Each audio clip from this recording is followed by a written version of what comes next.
আসসালামু আলাইকুম। নেক আমল করতে চান?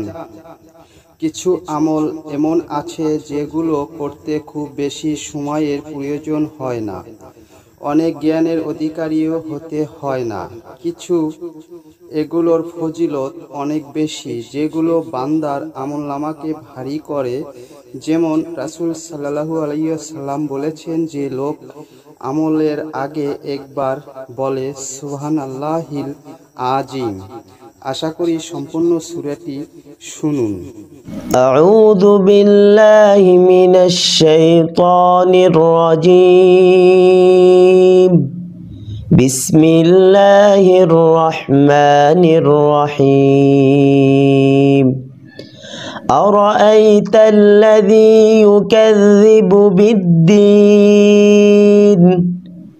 فذلك الذي يدع اليتيم ولا يحض على طعام المسكين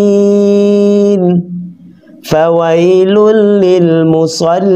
للمصلين الذين هم عن صلاتهم ساهون الذين هم يراءون ويمنعون الماعون صدق الله العظيم।